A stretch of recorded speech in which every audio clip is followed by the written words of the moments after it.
ਅਸੀਂ ਆ ਚੁੱਕੇ ਹਾਂ ਜੀ ਰਹੀਮ ਅਲੀ ਢਿੱਲੋਂ ਸਾਹਿਬ ਦੀ ਐਵਰੀ ਦੇ ਬਾਹਰ। ਤੇ ਜਨਾਬ ਇੱਧਰ ਇੱਕ ਪ੍ਰੋਟੋਕੋਲ ਬਹੁਤ ਜ਼ਰੂਰੀ ਜੋ ਹੈਗਾ ਉਹ ਹਰ ਫੈਂਸੀਅਰ ਨੂੰ ਕਰਨਾ ਚਾਹੀਦਾ ਹੈ। ਐਵੇਂ ਐਵਰੀ ਦੇ ਵਿੱਚ ਨਹੀਂ ਅੰਦਰ ਵੜ ਜਾਣਾ ਚਾਹੀਦਾ।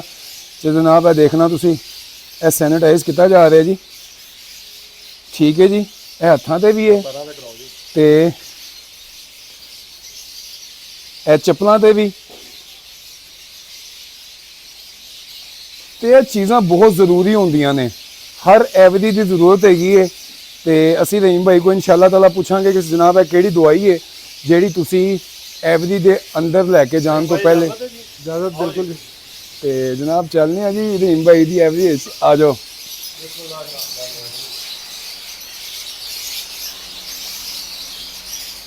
माशाअल्लाह असी आ चुके हैं जी रहीम भाई की एवरी दे विच। ते माशाअल्लाह जी सफाई सुथाई माशाअल्लाह कमाल है। जो असी रहीम भाई की वीडियो अक्सर देखने होंगे सा माशाअल्लाह उस तो वध के पाया ते दिल खुश हो गया देख के माशाअल्लाह जबरदस्त।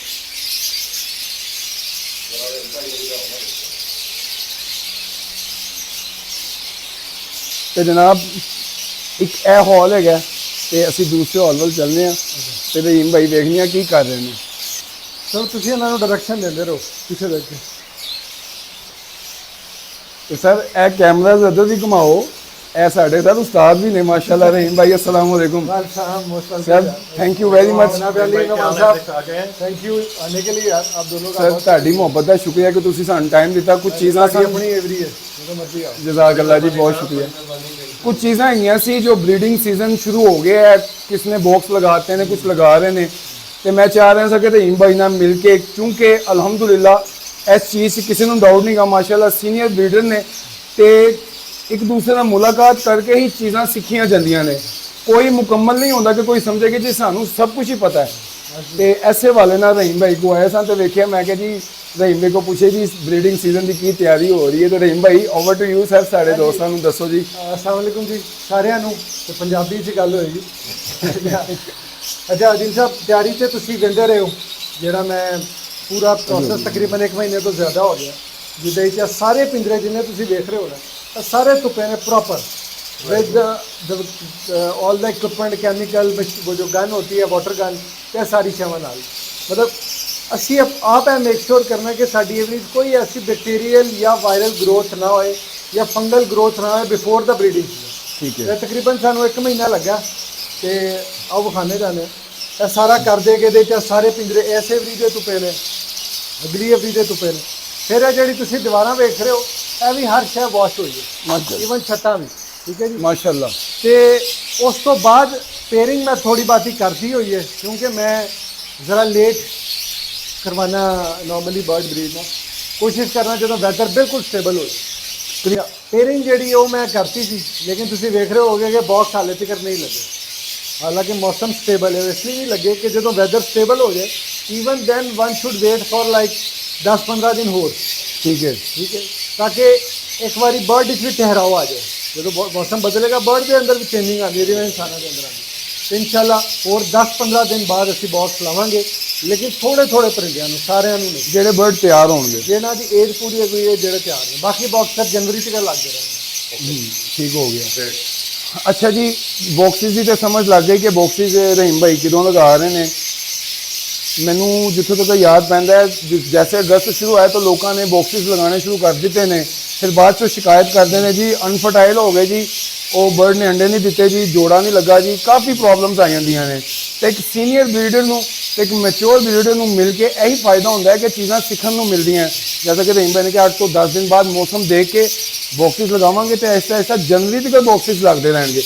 सारिਆਂ ਨੂੰ इकट्ठे बॉक्स नहीं लाना। नहीं बिल्कुल भी नहीं। तुसी इंडिविजुअली हर पेयर को टेंशन देनी है कि पेयर की क्या अपनी जी ब्रीडिंग है जो ठीक से आ गया यानी कि 10 महीने 12 महीने में बढ़ गया फिर वो कंडीशन की है मोल्टिंग तो नहीं है वो एक्टिविटी की है जो एक्टिविटी कंडीशन है ऑल इज गुड दैन तुसी लाओ वरना तुसी टाइम दो क्योंकि जेड़ा तुसी क्लच लैके 2 बच्चे लैने हैं थोड़े दिन ठहर के 6 बच्चे लै सकते। माशाल्लाह बिल्कुल ठीक है कि हर बंदा अपने अपने कैल्शियम ते विटामिन यूज़ करता है। ठीक है इन्हां दी ओवर डोजेज दे नाल बर्ड डिस्टर्ब होंदा है या लैस डोजेज दे नाल बर्ड डिस्टर्ब होंदा है। देखो जी सीधी जी गल है ਅਸਲ ਵਿੱਚ ਓਵਰਡੋਜ਼ ਕਰ ਰਹੇ ਨੇ। ਜਿਹੜੇ ਸਾਡੇ ਮਸਲੇ ਹੈਗੇ ਨੇ ਨਾ ਟੋਕੜੇ ਦੇ, ਬਰਡ ਦਾ ਸਹੀ ਬਰੀਡ ਨਾ ਕਰਨਾ, ਅੱਛਾ ਬਰਡ ਦੀ ਮੋਰਟੈਲਿਟੀ ਵਿਦਆਊਟ ਐਨੀ ਰੀਜ਼ਨ, ਤੁਸੀਂ ਆਏ ਹੋ ਤੇ ਬਰਡ ਮਰਿਆ ਹੈ, ਜਾਂ ਜਿੰਨੇ ਵੀ ਇਸ਼ੂਜ਼ ਨੇ ਬਰੀਡਿੰਗ ਤੋਂ ਰਿਲੇਟਿਡ, ਉਹ ਓਵਰਡੋਜ਼ੇਜ ਆਫ ਮਲਟੀਵਾਈਟਾਮਿਨ ਐਂਡ ਕੈਲਸ਼ੀਅਮ ਨੇ। ਜਿਹੜਾ ਬੰਦਾ ਨੈਚੁਰਲ ਡਾਈਟ ਦੇ ਰਿਹਾ ਹੈ, ਅੱਛਾ ਇੱਕ ਫੂਡ, ਮੇਰਾ ਇੱਕ ਫੂਡ ਵਿੱਚ ਨੈਚੁਰਲ ਵੈਜੀਟੇਬਲਸ ਬੇਤਾਸ਼ਾ ਕਿਸਮਾਂ ਦੀਆਂ, ਸਟੋਕ ਫੀਡ ਜਿਹੜਾ ਹੈਗਾ ਉਹਦੀ ਜਿਹੜੀ ਵਰਸੈਲਿਟੀ ਹੈ, ਜਿਹੜੀ ਕੁਆਂਟੀਟੀ ਹੈ, ਉਹ ਜਿਹੜੇ ਅੰਡੇ ਮੈਂ ਉਹ ਪਾਉਂਦੇ ਅਸੀਂ ਕਰਕੇ ਬੋਇਲ, ਉਹ ਐਗ ਫੂਡ। ਜਿਹੜਾ ਬੰਦਾ ਅੱਛੀ ਡਾਈਟ ਦਿੰਦਾ ਨਾ, ਉਹ ਮਲਟੀਵਾਈਟਾਮਿਨ ਕੈਲਸ਼ੀਅਮ ਜ਼ਰੂਰ ਦੇ, ਲੇਕਿਨ ਲੈਸ ਕੁਆਂਟੀਟੀ। ਯਾਨੀ ਕਿ ਜੇ ਤੁਸੀਂ ਇੱਕ ਬੰਦਾ 1 ਗ੍ਰਾਮ ਪਾਉਂਦਾ ਨਾ, ਜੇ ਤੁਸੀਂ ਜਿਹੜੀ ਹਾਲੇ ਮੈਂ ਤੁਹਾਨੂੰ ਦੱਸੀ ਹੈ, ਤੁਸੀਂ ਉਹ 1 ਗ੍ਰਾਮ ਪਾਉਂਦੇ ਹੋ, ਮੈਂ ਅੱਧਾ ਗ੍ਰਾਮ ਪਾਉਂਦਾ ਮੈਂ ਤਕਰੀਬਨ ਹਫ਼ਤੇ 'ਚ 5 ਦਿਨ। ਹਾਂ, ਕੈਲਸ਼ੀਅਮ ਦੀ ਡੈਫੀਸ਼ੀਐਂਸੀ ਨਹੀਂ ਹੋਣੀ ਚਾਹੀਦੀ।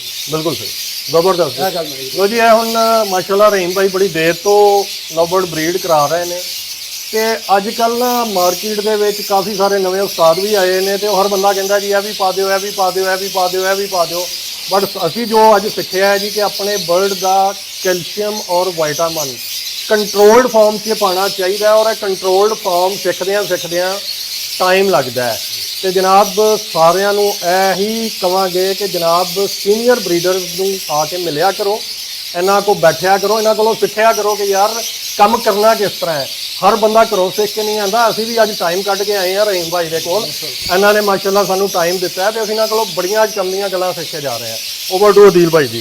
ਦੂਜਾ ਇੱਕ ਸ਼ੈ ਜਿਹੜੀ ਮੈਂ ਵਿਖਾਣਾ ਚਾਹੁੰਦਾ, ਉਹ ਦੇਖੋ ਕਿ ਹਰ ਪਾਸੇ ਖਿੜਕੀਆਂ, ਜ਼ਰਾ ਖਿੜਕੀਆਂ ਇੱਧਰ ਘੁਮਾ। ਹੋਰ ਬੜੀ ਇੰਪੋਰਟੈਂਟ ਜਿਹੜੀ ਸ਼ੈ ਹੈਗੀ ਨਾ, ਅੱਛੀ ਡਾਈਟ ਨਾਲ ਉਹਨੂੰ ਸਪੋਰਟ ਕਰਦਾ ਅੱਛਾ ਇਨਵਾਇਰਨਮੈਂਟ। ਡਾਈਟ ਅੱਛੀ ਦਿਓ, ਤੁਸੀਂ ਖਾਓ ਫੁੱਲ ਜਿਹੜਾ ਬਟਨ ਤੇ ਉਹ ਦੁੰਬੇ ਤੱਕ ਖਾਓ, ਸ਼ਰੀਰ ਗਰਮੀ 'ਚ ਏਸੀ ਵੀ ਨਾ ਲੱਗਾ ਹੋਏ ਤੇ ਖਾ ਸਕਦੇ ਹੋ, ਪਸੀਨਾ ਹੀ ਡਿੱਗੇਗਾ, ਪ੍ਰੋਬਲਮ ਹੋਏਗੀ। Good diet with good environment and good every. ਜੇ ਤੁਸੀਂ ਇਹ ਨੋਟ ਕਰੋ, ਇਹ ਖਿੜਕੀਆਂ ਵਿਖਾਓ, ਤੇ ਇਸ ਕਮਰੇ ਵਿੱਚ ਹੀ ਤਕਰੀਬਨ 7 ਖਿੜਕੀਆਂ ਨੇ, ਠੀਕ ਹੈ। ਤੁਸੀਂ ਅੰਦਰ ਖਲੋਤੇ, ਤੁਹਾਨੂੰ ਇਹ ਫੀਲ ਨਹੀਂ ਹੋ ਰਿਹਾ ਹੈਗਾ ਕਿ ਸਾਹ ਨਹੀਂ ਆ ਰਿਹਾ, ਸਮੈਲ ਆ ਰਹੀ ਹੈ, ਜਾਂ ਧੁੱਪ ਨਹੀਂ ਆ ਰਹੀ। ਤੇ ਇਹ ਸਾਰੀ ਜਿਹੜੇ ਫੈਕਟਰਸ ਨੇ, ਗ੍ਰੀਨਰੀ ਹੈਗੀ ਹੈ ਬਾਹਰ, ਇਹ ਸਾਰੇ ਫੈਕਟਰ ਬਰਡ ਦੀ ਬਰੀਡਿੰਗ ਦੇ ਲਈ ਇਹਨਾਂ ਦਾ ਬੜਾ ਰੋਲ ਹੈ। ਤੇ ਤੁਸੀਂ ਇਹਨਾਂ ਸਾਰੀ ਸ਼ੈਵਾਂ ਦਾ ਖਿਆਲ ਰੱਖਣਾ ਕਿ ਹਰ ਸ਼ੈ ਇਕੁਅਲੀ ਕੰਟਰੀਬਿਊਟ ਕਰਦੀ ਹੈ। ਸਫਾਈ, ਵੈਂਟੀਲੇਸ਼ਨ, ਆਕਸੀਜਨ ਤੇ ਅੱਛੀ ਡਾਈਟ। ਵੈਂਟੀਲੇਸ਼ਨ ਦਾ ਤੇ ਮੇਰੇ ਖਿਆਲ ਨਾਲ ਰਹੀਮ ਭਾਈ ਬਹੁਤ ਜ਼ਿਆਦਾ ਕਿਰਦਾਰ ਹੈਗਾ। ਇਹਨਾਂ ਬਰਡ ਹੈਲਥੀ ਵੀ ਰਹਿੰਦਾ ਹੈ ਤੇ ਖੁਸ਼ ਵੀ ਰਹਿੰਦਾ ਹੈਗਾ, ਬਿਮਾਰੀ ਘੱਟ ਆਏਗੀ। ਅੱਛਾ, ਇੱਕ ਚੀਜ਼ ਮੈਂ ਸੁਣੀ ਸੀ, ਉਹ ਵੀ ਰਹੀਮ ਭਾਈ को पूछना है कि बर्ड जिस तरह इस टाइम शोर आ रहा है, बर्ड जो बहुत खुश हो ऐसा शोर करता है, क्या गल ठीक हैगी? एक बहुत सीनियर ब्रीडर है, ऑथर है बुक का, उन्होंने लिखा साइलेंट एवरीज आर डेड एवरी। अच्छा, अगर आपकी एवरी में शोर नहीं है ना, तो समझो मसला चल रहा है। ठीक है, क्या ये माशाल्लाह निशानी है कि बर्ड इज हैप्पी माशाल्लाह होना चाहिए, चिरपिंग होनी चाहिए। अच्छे जो रहीम भाई की एवरेज जो सब तो ज़्यादा मज़ा जिस चीज़ ने दिया, रहीम भाई जो इस टाइम धूप अंदर आ रही है ना हर पासों, मेरे सज्जे 1 2 3 4 5 खिड़कियां नज़र आ रही ने मैनू। उसके बाद जिस मेरा कैमरामैन खड़ा है वो पिछे भी खिड़कियां हैगियां ने, तो वो नाल भी अगे, मतलब कि 4 चफेरे खिड़कियां चल रही ने, तो एयर वेंटिलेशन बहुत ज़बरदस्त है। किसी किस्म की कोई स्मैल नहीं, या कोई बंदे को महसूस होता है कि गर्मी लग रही है या कोई हबस है, ऐसा कोई मामला नहीं। तो एक चीज़ मैं और दिखाऊँगा रहीम भाई, ऐसा दिखाओ जरा रहीम भाई। है मैं वेख्या हुणी थोड़ी देर पहले चलिया सी, लेकिन फिर बंद हो गया। इनू टाइमर वगैरह लगाया है, साढ़े दोस्तों को दसो जी जरा। हर 15 मिनट के बाद ही है 1 मिनट जो है ना वो चल रहा है, ठीक है, क्योंकि असी बार बार इनू ऑन ऑफ नहीं कर सकते, तो हर टाइम ऑन रखने की जरूरत भी नहीं। ठीक है, उन्हें 15 मिनट तो बाद 1 मिनट जो चलना, उन्हें सारी अंदर जी हवा है वो खिंच देनी, बाहर की नई ताज़ा हवा अंदर लेनी, गैसेस वगैरह नो सारी निकल जानी। तो यदा काफ़ी फायदा होगा, टाइमर का काफ़ी फायदा है। ए जी, यह भी चीज़ साढ़े दोस्तों ने इंशाल्लाह उन्होंने इलम च इजाफा करेगी। जो अक्सर एग्जास्ट लगाए होंगे ने, जो चलते ही रहते हैं, रहीम अली ढिलू साहब की एवरेज एग्जास्ट फैन लगा है, वो टाइमर के नाल लगा है। रहीम कितनी चलता है? 15 मिनट तो बाद 1 मिनट, 15 मिनट बंद रहता, सिर्फ 1 मिनट चलता, तो सारी जी अंदर हवा होंगी गैसेज होंगे सारिया बाहर कर देंगे, फिर 15 मिनट बाद चलता। वेरी गुड सर, सानू पेयरिंग के हवाले नाल साढ़े दोस्तों दसो कि ऐसी नवी चीज़ कि एंटर की है जी। हाँ जी, सब तो पहले जी जो मेरा पसंदीदा बर्ड है, तो लोगों जो भी, तो मैं बहुत अच्छा मार्केट इस साल इनू सेल भी किया, तो अगले साल भी कराँगा, वो है डेल्यूट ऑफ लाइन। ठीक है जी, यह विच एक बच्चा है कहना था, मैं हले तक इन्होंने वखरा नहीं किया, तो स्टार्ट ही मैं डेल्यूट तो इधरों कर रहा, फिर इधर फिर डेल्यूट आ जाएगा, पार्लू opaline dilute into blue opaline dilute. ठीक है जी, ਫਿਰ ਇੱਧਰ ਵੀ ਡਿਲੂਟ ਹੀ ਹੈਗੇ ਨੇ, ਠੀਕ ਹੈ ਜੀ। ਵੱਖਰਾ ਤੁਹਾਨੂੰ ਵਿਖਾਣਾ ਕਿ ਮੇਰੇ ਕੋਲ ਹਰ ਤਰ੍ਹਾਂ ਦੀ, ਜਿਹੜਾ ਮੈਂ ਕਹਿਣਾ ਕਿ ਪੋਰਟਫੋਲੀਓ 'ਚ ਹਰ ਬਰਡ ਤੁਹਾਨੂੰ ਹਰ ਬਰਡ ਲੱਭੇਗਾ। ਇਹ ਜੀ ਸਾਡਾ ਹੈਗਾ ਬ੍ਰੌਂਜ਼ ਫੈਲੋ, ਮਾਸ਼ਾਅੱਲਾ। ਠੀਕ ਹੈ। ਬ੍ਰੌਂਜ਼ ਫੈਲੋ ਓਪਲਾਈਨ ਵਿੱਚ ਤੇ ਨਾਲ ਮੈਂ ਵਾਲਟ ਓਪਲਾਈਨ ਦੀ ਹੈਂਡ ਲਾਈ ਹੈ। ਇਹ ਮੇਰਾ ਬਰੀਡਰ ਪੇਅਰ ਹੋਗਾ। ਅੱਗੇ ਹੋਰ ਵੀ ਪੇਅਰ ਨੇ ਮੈਂ ਵਿਖਾਣਾ ਚਾਹੁੰਦਾ। मूव दी हमने ताकि डार्क फैक्टर बचे थोड़ी। फिर इधर आ जाओ तो है कुछ डन फैलो के पेयर में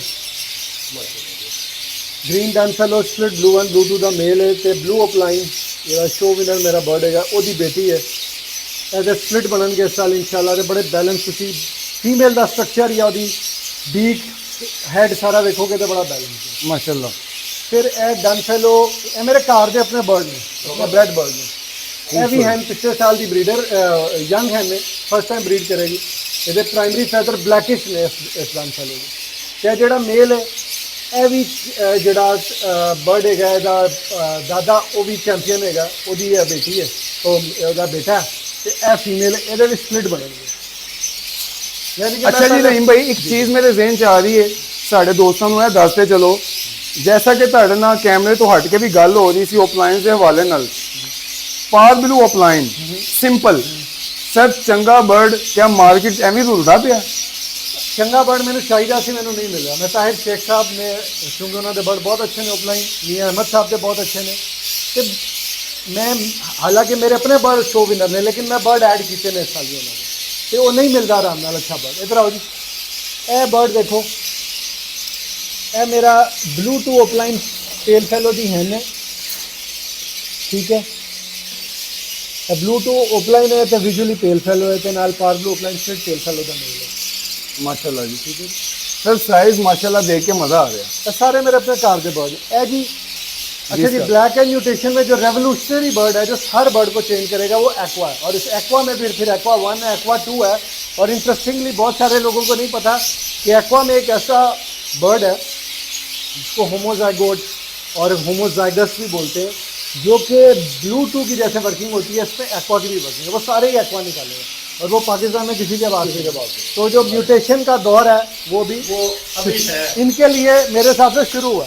तो ये आपको थोड़ा पंजाबी साढ़े पंजाबी दोस्तों से भी ते ए जी उन्हें हम तुहानू अगला बर्ड विखाने एक्वा विखाने जिहदी मैं गल कर रहा है जी। एक्वा 2 दी है ने, मेरा पिछले साल का ब्रीडर बर्ड है। इन्हें इस साल मैंने काफ़ी अच्छे बच्चे आए हैं तो यह हम दूजे साल ब्रीड कर रही है। एक्वा अलहमदुल्ला मेरे अपने घर का काफ़ी ब्रीड बर्ड जो है ना मेरे को पिया माशाल्लाह जी। बर्ड फिक्स आ गए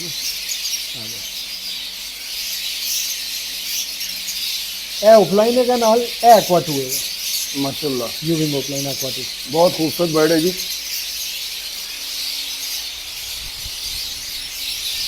फिर जी ए फिर बड़ा ही अच्छा तुहानू पेयर विखाने ए टेल फैलो ओपलाइन है।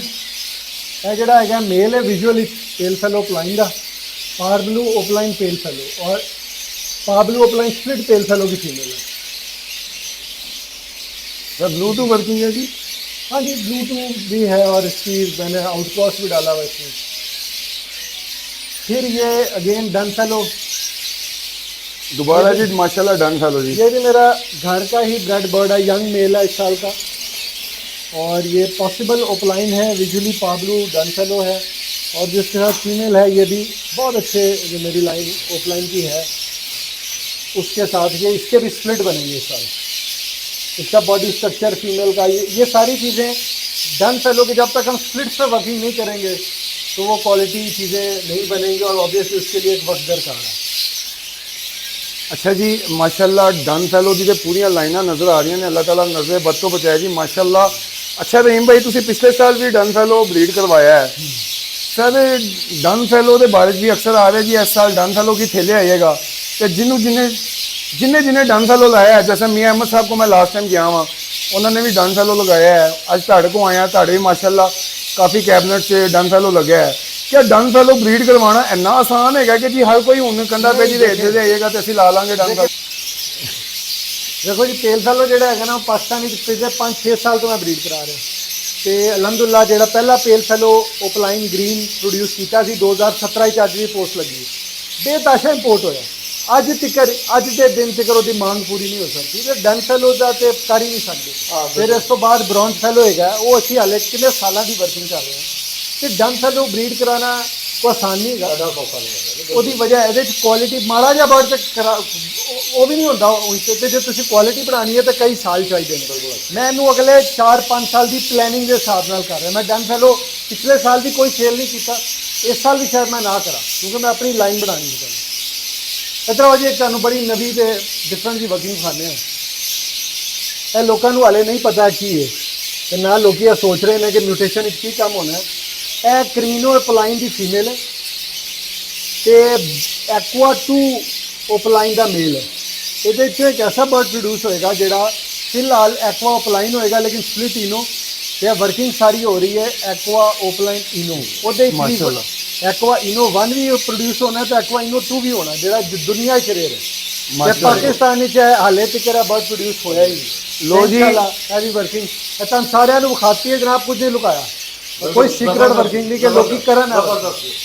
ਇਹ ਜੀ ਮਾਸ਼ਾਅੱਲਾ ਇੱਕ ਕਹ ਲਓ ਕਿ ਬੜੀ ਅੱਛੀ ਗੱਲ ਹੁੰਦੀ ਹੈ ਕਿ ਸੀਨੀਅਰ ਬਰੀਡਰਸ ਜਿਹੜੇ ਨੇ ਹਮੇਸ਼ਾ ਨਵੇਂ ਫੈਂਸੀਅਰਸ ਨੂੰ ਓਪਨ ਗੱਲਾਂ ਸ਼ੇਅਰ ਕਰਦੇ ਨੇ ਕਿ ਯਾਰ ਇਸ ਫੀਲਡ 'ਤੇ ਆਓ, ਇਹਨੂੰ ਵੇਖੋ, ਇਹਨੂੰ ਸਿੱਖੋ। ਅੱਜ ਤੱਕ ਜਿੰਨੇ ਸ਼ੈਡਾਂ 'ਚ ਵੀ ਅਸੀਂ ਗਏ ਆ ਸਾਰਿਆਂ ਨੇ ਸੀਕ੍ਰੇਟ ਵਰਕਿੰਗ ਲੁਕਾ ਕੇ ਮੇਰਾ ਖਿਆਲ ਰੱਖੀ ਹੈ। ਮਾਸ਼ਾਅੱਲਾ ਜੀ ਰਹੀਮਲੀ ਭਾਈ ਨੇ ਸਾਰਾ ਕੁਝ ਕਿਤਾਬ ਨੂੰ ਓਪਨ ਕਰ ਦਿੱਤਾ। ਉਹਦਾ ਮਜ਼ਾ ਵੀ ਆਇਆ ਕਿ ਲੋਕ ਸਿੱਖਣ, ਅਸਲ ਪਰਪਸ ਹੈ। ਇਹ ਜੀ ਮੇਰਾ 5 ਸਾਲ ਪੁਰਾਣਾ ਪੇਰ ਹੈ ਪੇਲ ਫੈਲੋ ਓਪਲਾਈਨ ਦਾ ਮੇਲ ਬਲੂਟੂ ਹੈਗਾ, ਸਪਲਿਟ ਫੈਲੋ ਸਪਲਿਟ ਓਪਲਾਈਨ ਤੇ ਟੌਪ ਨੌਚ ਰਿਜ਼ਲਟ ਹੈਗਾ। ਕਈ ਮਾਸ਼ਾਅੱਲਾ ਇਸ ਸਾਲ ਇਹਨਾਂ ਦੇ ਬੱਚੇ ਬੜੇ ਅੱਛੇ, ਇਹਨਾਂ ਦੇ ਬਲਕਿ ਪੜ ਪੋਤੇ ਵੀ ਇਸ ਸਾਲ ਮੈਂ ਵੇਖੇ ਨੇ। ਇਹ 5 ਸਾਲ ਇਸ ਪੇਰ ਦੀ ਉਮਰ ਹੈ ਜੀ ਮਾਸ਼ਾਅੱਲਾ। ਤੇ ਇਹ ਤੁਸੀਂ ਵੇਖ ਲਓ ਕਿ ਜੇ ਲਵ ਬਰਡ ਤੁਸੀਂ ਹੈਲਦੀ ਹੈਪੀ ਰੱਖਦੇ ਹੋ ਤੇ ਇਹਦੀ ਏਜ ਨੂੰ ਕੁਝ ਨਹੀਂ ਹੁੰਦਾ। ਇਸੇ ਤਰ੍ਹਾਂ ਸਾਰਾ ਹੀ ਮੇਰਾ ਪੇਲ ਫੈਲੋ ਓਪਲਾਈਨ ਦਾ ਸੈਟਅਪ ਹੈ। ਇਹ ਵੀ ਪੇਲ ਫੈਲੋ ਓਪਲਾਈਨ ਨੇ ਵਾਇਲਟ ਇਹ ਸਾਰੇ ਘਰ ਦੇ ਬੱਚੇ ਨੇ, ਮੇਰੀ ਆਪਣੀ ਸਾਰੀ ਵਰਕਿੰਗ ਹੈ ਜੀ ਮਾਸ਼ਾਅੱਲਾ। ਇਹ ਜਨਾਬ ਇਹ ਵੇਖੋ, ਇਹਨੂੰ ਕਹਿੰਦੇ ਜੇ ਕੁਆਲਿਟੀ। ਮਾਸ਼ਾਅੱਲਾ ਜੋ ਕੈਮਰੇ ਦੀ ਅੱਖ ਦਿਖਾ ਰਹੀ ਹੈ, ਜੋ ਅਸੀਂ ਦੇਖ ਰਹੇ ਹਾਂ ਲਾਈਵ, ਮਾਸ਼ਾਅੱਲਾ ਸਾਈਜ਼ ਤੇ ਬੋਡੀ ਸਟਰਕਚਰ ਜੋ ਬਰਡ ਦਾ ਨਜ਼ਰ ਆ ਰਿਹਾ, ਹੈਡ ਸਾਈਜ਼ ਮਾਸ਼ਾਅੱਲਾ ਰਹੀਮ ਭਾਈ ਵਾਕਈ ਵਰਕਿੰਗ ਨਜ਼ਰ ਆ ਰਹੀ ਹੈ। ਤੇ ਇੱਧਰ ਆ ਜਾਓ ਜੀ, ਇਹ ਵੀ ਪੇਲ ਫੈਲੋ ਓਪਲਾਈਨ ਦਾ ਹੀ ਹੈਗਾ। ਇਹ ਯੰਗ ਬਰਡਸ ਨੇ ਇਸ ਸਾਲ, ਹੁਣ ਇਹਨਾਂ ਨੂੰ ਬਾਕਸ ਨਾਲ ਹਲੇ ਨਹੀਂ ਲਾਵਾਂਗਾ। ਰਹੀਮ ਭਾਈ ਇਹਨਾਂ ਦੀ ਏਜ ਕੀ ਹੈ ਜੀ? ਇਹ ਤਕਰੀਬਨ 8-7 ਮਹੀਨੇ ਦੇ ਬਰਡ ਨੇ। ਅੱਛਾ ਜੀ, 8-7 ਮਹੀਨੇ ਦਾ ਬਰਡ ਹੈਗਾ ਪੇਲ ਫੈਲੋ ਤੇ ਤੁਸੀਂ ਇਹਨੂੰ ਬਰੀਡ ਤੇ ਕਿਦੋਂ ਲਾਓਗੇ? ਮੈਂ ਜੀ ਇਹਨੂੰ ਬਰੀਡ ਤੇ ਲਾਵਾਂਗਾ ਜਨਵਰੀ ਪ੍ਰੋਬੇਬਲੀ, ਦਸੰਬਰ ਜਾਂ ਜਨਵਰੀ, ਬਰਡ ਦੀ ਕੰਡੀਸ਼ਨ ਦੇ ਵਾਲੇ, ਯਾਨੀ ਕਿ ਕਮ ਸੇ ਕਮ ਜੋ 12 ਮਹੀਨੇ ਏਜ ਹੋ ਜਾਏਗੀ। ਕੋਸ਼ਿਸ਼ ਮੇਰੀ ਆਉਂਦੀ ਪੇਲ ਫੈਲੋ। ਇੱਧਰ ਆ ਜਾਓ, ਇਹ ਜੀ ਡਨ ਫੈਲੋ ਓਪਲਾਈਨ ਦਾ ਮੇਲ ਹੈ ਮੇਰਾ, ਆਪਣਾ ਘਰ ਦਾ ਬ੍ਰੈਡ ਬਰਡ ਹੈ ਤੇ ਨਾਲ ਪਾਬਲੂ ਓਪਲਾਈਨ ਦੇ ਹਨ, ਠੀਕ ਹੈ ਜੀ। ਤੇ ਇਹਦਾ ਤੁਸੀਂ ਪ੍ਰਾਇਮਰੀ ਫੈਦਰ ਦੇਖ ਰਹੇ ਹੋ, ਸਾਰਾ ਕੁਝ डार्क ने हर शय नजर आती है। हम इधर आ जाओ मेरे वाले जनाब, ये जो बर्ड मैंने अभी आपको दिखाया है ये डन फेलो नहीं है, ये आप भी हैरान हो रहे होंगे, ये मेरा पेल फेलो ኦፕላይን है माशाल्लाह। इस तरह के कई बर्ड अल्हम्दुलिल्लाह इंशाल्लाह। चलो तो करने में फिक्का फिक्का पेल फेलो होता है तो डन फेलो ही लग रहा है तो अल्हम्दुलिल्लाह ये वर्किंग से आए हैं, ये कई सालों की वर्किंग है। इसी तरह डन फेलो में भी वर्किंग होगी। ये आप लोगों को वैसे मैंने ज़रा सरप्राइज से करने के लिए। अच्छा मेरे दोस्तों, रहीम भाई माशाल्लाह गुफ्तगू करते उर्दू बोल देने ने सानू माजरत ना सानू माफ कर देना। अरे मैं रूटीन ही आ जाना, कभी कभी भूल जाना कि पंजाबी चैनल है। हेलो जी इधर आओ, अगला जो पेड़ विखाने हैं पहले रेयर म्यूटेशन पाकिस्तान फिशरी जी है येलो फेस फिशरी है, यह मैं इस साल ऐड की है, ठीक है जी।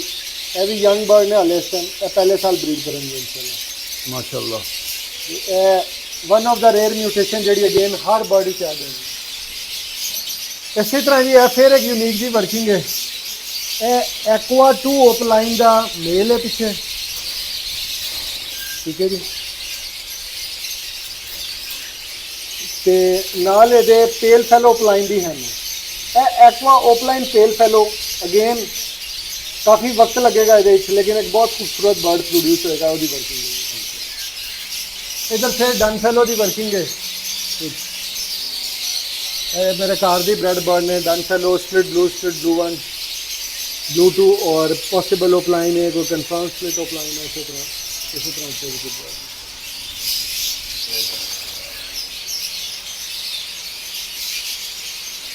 अच्छा जी, जे ਅਸੀਂ ਫਿਸ਼ਰੀਆਂ ਦੀ ਗੱਲ ਕਰੀਏ ਤੇ ਅੱਜ ਵੀ ਮੈਂ ਫਿਸ਼ਰੀ ਦੇ ਟੌਪ ਦੇ 4-5 ਜੋੜੇ ਲਾਏ ਹੋਏ ਨੇ, ਉਹ ਮੈਂ ਤੁਹਾਨੂੰ ਖਾਣਾ ਇਧਰ ਆ ਜਾਓ। ਇਹ ਦੇਖੋ ਜੀ, ਫਿਸ਼ਰ ਸਾਡੀ ਸਾਰਿਆਂ ਦੀ ਜ਼ਰੂਰਤ ਹੈ, ਇੱਕ ਅੱਛਾ ਫਿਸ਼ਰ। ਤੇ ਇਹ ਬਹੁਤ ਅੱਛੀ ਕੁਆਲਿਟੀ ਦੇ ਸਪਲਿਟ ਬਲੂ ਦੀ ਹਨ ਤੇ ਪਾ ਬਲੂ ਦਾ ਫਿਸ਼ਰ ਹੈ ਮਾਸ਼ਾਅੱਲਾ। ਇਹ ਤਕਰੀਬਨ ਹੁਣ 7 ਸਾਲ ਦੇ ਬਰਡ ਨੇ, ਹੁਣ ਇਹਨਾਂ ਨੂੰ ਬਰੀਡ ਕਰਾ ਕੇ ਸ਼ੋਅ ਲਈ ਵੀ ਅਸੀਂ ਵਰਕਿੰਗ ਕਰਾਂਗੇ ਇਨਸ਼ਾਅੱਲਾ। ਅੱਛਾ ਜੀ, ਇੱਕ ਬਰਡ ਇਸ ਵਕਤ ਰਹੀਮ ਭਾਈ ਦੇ ਹੱਥ 'ਚ ਹੈਗਾ ਤੇ ਮੈਂ ਰਹੀਮ ਭਾਈ ਨੂੰ ਰਿਕੁਐਸਟ ਕੀਤੀ ਕਿ ਸਾਰਾ ਬਰਡ ਫੜ ਕੇ ਸਾਡੇ पंजाबी लवर्ड के व्यूवर्स को दिखाओ कि सारा बर्ड केड़ा है। ये जी वैसे तो बताने की ज़रूरत नहीं है, सारे मेरा ख्याल है समझ जाएंगे देख के। इट्स अ येलो फेस और बड़ा विजिबली फ़र्क है येलो फेस के येलो पार्ट के अंदर, माशाल्लाह माशाल्लाह। ठीक है जी, और बड़ा खूबसूरत बर्ड है। ये मैंने फिशरी में ही ली है क्योंकि फिशरी के अंदर बर्ड नज़र आता है कि कितनी प्योरिटी में है। ऑफलाइन में लै सकता सी लेकिन इस तरह नहीं लिखा कि मास्किंग वो फीचर मैनू क्योंकि बर्ड इंपोर्टेड है तो वो स्ट्रेंथ नहीं आती अंटिल और बहुत अच्छे बर्ड हुए तो बहुत अच्छे बर्ड घट ही आते हैं। यानी कि ओपलाइन तुसी खुद बनाओगे? वो मैं अपने आप बनावांगा। इनू dun fallow pale fallow opaline dilute हर म्यूटेशन येलो फेस बढ़ेगा इंशाल्लाह। अच्छा, मैं एक चीज़ रहीम भाई को इत्थे अज बार बार नोटिस की है कि जेड़े माजरत नगर किसी नू मेरी गाल बुरी लगे, कुछ फसली बटेरे ने जो म्यूटेशन के उत्ते बड़ी अजीबो गरीब गुफ्तगू कर रहे हैं। जो वर्किंग मनु समझ आई है ना, अगे ओपलाइन ही ओपलाइन यूज होना है हर बर्ड जेड़े मतलब कि इस टाइम ओपलाइन तो नसदे पे ने, इन्हों ग्रीन ओपलाइन अच्छा क्वालिटी का भी लभना। जेड़े कहते ओपलाइन गया मतलब कि इतने 8-10 म्यूटेशन मैं देख रही हूँ जिसे यूज ही ओपलाइन होना है। तो माशाल्लाह जी बर्ड देखे फिशरी, चल मज़ा आ गया। थैंक यू जी। अच्छा जी, मैं एक हिस्सों तो दूसरे हिस्से वाल आया वहाँ तो रहीम भाई एग्जास्ट फैन मैं उत्थे भी नज़र आ रहे हैं।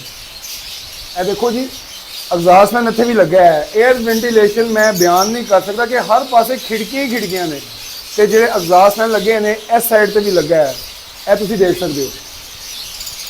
इत्थे भी एग्जास्ट फैन लगा है जी। रहीम भाई साढ़े दोस्तों को दसो कि इन्नी ज़्यादा एयर वेंटिलेशन का तुसीं ख्याल रखा क्या बर्ड में इन्नी ज़्यादा चाहिए होंगी है? इधर भी बड़ी सारी खिड़की है। तुसीं महसूस किया होगा तुहानूं बड़ी फ्रैश एयर फील हो रही है। जितनी वेंटिलेशन अच्छी होगी ऑक्सीजन लेवल हाई होगा, ऑक्सीजन अच्छी होगी ऑटोमेटिकली बर्ड की हेल्थ ब्रीडिंग हर जगह इसलिए ज़रूरी है। ठीक हो गया जी माशाल्लाह जी, बहुत खूबसूरत साइज है, मज़ा आया देख के जी। अल्लाह ताला इन्होंने नज़र बद तो भी बचाए। तो मेरे ख्याल नाल सिर्फ काफ़ी टाइम हो गया रहीम भाई ने सानू बहुत तसल्ली दे नाल बहुत सारिया चीज़ां दसियां ने, कुछ चीज़ां रह गई तो इंशाअल्लाह ताला अल्लाह ताला ने चाहे तो अगली बार इंशाअल्लाह डिस्कशन करांगे। तो रहीम भाई मैं कहूँगा जी इस वीडियो के हवाले ना साढ़े सीनियर फैंसीयर हज़रात जिहड़े ने या जूनीयर जो नवे आ रहे हैं उन्होंने कोई पैगाम सर तुसीं देना चाहोगे? चाहिएगा कि मैं अक्सर इवेंट्स पे भी या जिथे जिथे मैं इनवाइट किया जाना उत्थे मैं हमेशा गल करना कि रिस्पैक्ट नाल काम करो, एक दूजे की respect regardless of the junior senior fancier तो यह भी कि कौन की ब्रीड कराना। अजकल जो अभी सोशल मीडिया थोड़ा देख रहे हैं एक बड़े हार्श वर्ड बड़े सख्त लफ्ज़ जो इस्तेमाल कर रहे वो नहीं होने चाहिए। तो एक दूजे को इज्जत दो, एक दूजे की काम की रिस्पैक्ट करो। जे किसी की शायद तुहानूं नहीं पसंद तो उन्होंने इग्नोर करो तो पॉजिटिविटी नाल चलो होना चाहिए। सर साढ़े चैनल के हवाले नाल तुसीं कोई गल करना चाहो? देखो जी इन्होंने चैनल के हवाले नाल ते पहले भी मैं कहना कि पंजाबी मेरा ख्याल है पाकिस्तान इंडिया जो सब तो one of the best channel है वो साडा पंजाबी लवर्ड चैनल है, कोई डाउट नहीं। तो अदील साहब का नुमान साहब का जोड़ा काम है जिस तरह मेहनत कर रहे हैं तो जोड़े लोग पंजाबी जबान समझने वाले पिंडा के जोड़े आ रहे हैं वो इन्होंने लोगों की वजह से हो। मैं आप पिंड एक मतलब समझ लो एग्रीकल्चरल बैकग्राउंड है, पेंडू बंदा मैं भी, ठीक है। तो उत्थे जो ट्रेंड सिर्फ गावां मझां का या कैटल का सीगा वो ट्रांसफॉर्म हो के बर्ड से गया, वो तो साडी मेहनत है। तो आखिरी मेरा है कि एक बर्ड से काम सिर्फ नहीं करना, सिर्फ रेड आई नहीं लाना, सिर्फ डेल्यूट नहीं लाना, सिर्फ कोई एक सर्टन बर्ड नहीं लाना। तुसी बेहतरीन डेल्यूट, बेहतरीन अल्बाइनो, बेहतरीन ओपलाइन, बेहतरीन ग्रेविंग, एक्वा, येलो फेस ते जेड़ी मोटेशना पेल ये सारे का मिक्स लाओ। साढ़े को वैरायटी होनी चाहिए, कभी भी किसी के कहने पे सिर्फ लाल लाठी या फलाना बर्ड नहीं लाना। ਤੇ ਜਨਾਬ ਅੱਜ ਬੜਾ ਮਜ਼ਾ ਆਇਆ ਜੀ ਰਹੀਮ ਭਾਈ ਦੀ ਐਵਰੀ ਚ ਵਿਜ਼ਿਟ ਕਰਕੇ ਤੇ ਇਹਨਾਂ ਨੇ ਮਾਸ਼ਾਅੱਲਾ ਇੱਕ ਪ੍ਰੋਪਰ ਤਰੀਕੇ ਦੇ ਨਾਲ ਇੱਕ ਇੱਕ ਚੀਜ਼ ਬਾ ਆਸਾਨ ਅਲਫਾਜ਼ ਦੇ ਵਿੱਚ ਸਮਝਾਈ, ਜਿਹਦੇ ਉੱਤੇ ਸਾਨੂੰ ਅੱਜ ਇਸ ਮੀਟਿੰਗ ਦੇ ਵਿੱਚ ਇਹ ਸਮਝ ਆਈ ਹੈ ਕਿ ਅਪਲਾਈਐਂਸ ਦੀ ਅੱਗੋਂ ਡਿਮਾਂਡ ਬਹੁਤ ਜ਼ਿਆਦਾ ਹੋਣ ਵਾਲੀ ਹੈ, ਲੇਕਿਨ ਕੁਆਲਿਟੀ ਅਪਲਾਈਐਂਸ ਦੀ ਅੱਗੋਂ ਬਹੁਤ ਜ਼ਿਆਦਾ ਡਿਮਾਂਡ ਹੋਣ ਵਾਲੀ ਹੈ। ਤੇ ਥੋੜਾ ਜਿਹਾ ਹੌਸਲਾ ਤੇ ਸਬਰ ਰੱਖੋ, ਅੱਗੋਂ ਬੇਸ਼ੁਮਾਰ ਮਿਊਟੇਸ਼ਨਸ ਆ ਰਹੀਆਂ ਲਵਬਰਡ ਦੀ, ਤੇ ਇਨਸ਼ਾਅੱਲਾ ਅੱਲਾਹ ਤਾਲਾ ਕੋ ਦੁਆ ਹੈ ਕਿ ਜੀ ਲਵਬਰਡ ਦਾ ਕੰਮ ਚੱਲਦਾ ਰਹੇ ਤੇ ਜਿਹੜੇ ਲੋਕਾਂ ਦਾ ਰੋਜ਼ਗਾਰ ਹੀ ਇੱਥੋਂ ਮਨਸੂਬ ਹੈ, ਅੱਲਾਹ ਤਾਲਾ ਉਹਨਾਂ ਨੂੰ ਵੀ ਬਰਕਤ ਤਾ ਫਰਮਾਏ। ਤੇ ਰਹੀਮ ਭਾਈ sir thank you very much, ਤੁਸੀਂ ਇੰਨਾ ਦਾ ਟਾਈਮ ਦਿੱਤਾ ਸਾਨੂੰ ਤੇ ਜਜ਼ਾਕ-ਅੱਲਾਹ ਜੀ। ਅੱਛਾ, ਉਹ ਸਾਡੇ ਦੋਸਤ ਨੇ, ਸਾਡੇ ਭਾਈ ਨੇ ਮੀਆਂ ਅਹਿਮਦ ਸਾਹਿਬ, ਉਹਨਾਂ ਦੇ ਬਾਰੇ ਚ ਕੋਈ ਸਰ ਮੀਆਂ ਅਹਿਮਦ ਸਾਹਿਬ ਦੋਸਤ ਬਾਅਦ ਇਤਨੇ ਪਹਿਲੇ ਸਾਡੇ ਭਰਾ ਨੇ, one of the finest fencer. ਮੈਂ ਮਤਲਬ ਇਹ ਨਹੀਂ ਮੇਰਾ ਬਹੁਤ ਤਾਲੁਕ ਹੈਗਾ, ਲੇਕਿਨ ਉਹ ਬੰਦਾ ਉਹਨਾਂ ਬੰਦਾ ਇੱਥੇ ਹੈਗੇ ਨੇ ਜਿਹੜੇ ਕੁਆਲਿਟੀ ਤੇ ਕੰਮ ਕੀਤਾ ਪਹਿਲੇ ਵੀ ਅੱਜ ਵੀ, ਤੇ ਜੇ ਉਹਨਾਂ ਦਾ ਬਰਡ ਅਸੀਂ ਕਮਰਸ਼ੀਅਲ ਐਸਪੈਕਟ ਨਾਲ ਕਹੀਏ ਨਾ ਓਪਲਾਈਨ ਜਾਂ ਕੋਈ ਵੀ, ਉਹ ਅੱਜ ਵੀ ਅਸੀਂ ਵਿਕ ਰਿਹਾ ਕਿਉਂਕਿ ਉਹ ਬੰਦਾ ਸ਼ਕੀਨ ਹੈ। ਮਾਸ਼ਾਅੱਲਾ ਕਾਰੋਬਾਰ ਨਾਲ ਹੋ ਰਿਹਾ ਲੇਕਿਨ ਅੱਛੇ ਤੇ ਕੁਆਲਿਟੀ ਬਰਡ ਤੇ ਮੀਆਂ ਸਾਹਿਬ ਬੈਸਟ ਵਿੱਚ ਹੀ ਲੱਗਿਆ ਵੀ ਮੈਨੂੰ ਪਤਾ ਲੱਗਾ ਤੁਸੀਂ ਕੰਮ ਕਰੋ ਬਿਹਤਰੀਨ ਹੈ, ਤੇ ਇਸੇ ਹੀ ਤਰ੍ਹਾਂ ਇਨਸ਼ਾਅੱਲਾ ਲੋਕਾਂ ਨੂੰ ਕੁਆਲਿਟੀ ਦੇ ਵੱਲ ਜਿਹੜਾ ਨਾ ਉਹ ਤੁਸੀਂ ਲੈਂਦੇ ਆਓਗੇ। ਥੈਂਕ ਯੂ, ਤੁਹਾਨੂੰ ਅਸੀਂ ਮਿਸ ਵੀ ਕੀਤਾ। ਓਕੇ ਜੀ, ਥੈਂਕ ਯੂ।